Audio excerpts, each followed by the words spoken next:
আজি মাছৰ লগত বনাব ওলাইছোঁ স্কোৱাছ আৰু আলুৰ একেবাৰে ইজি আৰু কম সময়ৰ ভিতৰতে বনোৱা এটা ৰেচিপি। তাৰ বাবে প্ৰথমতে মই তেলত মাছখিনি ভালদৰে ভাজি লৈছোঁ। ভাজোতে অকল নিমখ ব্যৱহাৰ কৰিছোঁ, তাত হালধি ব্যৱহাৰ কৰা নাই। হালধি ব্যৱহাৰ নকৰিলেও মাছৰ কালাৰটো কিন্তু দেখিবলৈ ভালেই হৈছে, ইমানো ধৰক বগা পৰি থকা নাই। কাৰণ মায়ে কয় যদি আমি হালধি ইউজ কৰোঁ তেলখিনি বোলে বেয়া হয়। নাজানো কিমানটো সঁচা, কিন্তু কয় কাৰণে বস্তুটো ব্যৱহাৰ নকৰোঁ।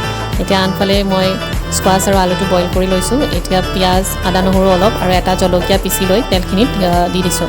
এতিয়া অকণমান সময় ভাজি হোৱাৰ পিছত বইল কৰি ৰখা আলু আৰু স্কোৱাছখিনি ইয়াতে দি দিম।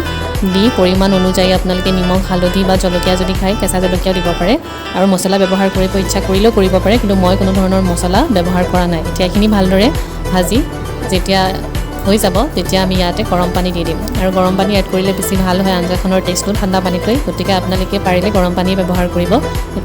এতিয়া গৰম পানীখিনি দি তাত মাছ কেইপিচ দিয়াৰ পিছত অকণমান সময় ঢাকনিখন লগাই থ'ব। তেতিয়াহ'লে মাছে আৰু আঞ্জাখনৰ যিটো সোৱাদ সেইটো বৰ ভাল হয়। গতিকে এনেদৰে কোনে কোনে বনাই পাইছে বা খাইছে এটা কমেণ্ট কৰিব। ধন্যবাদ।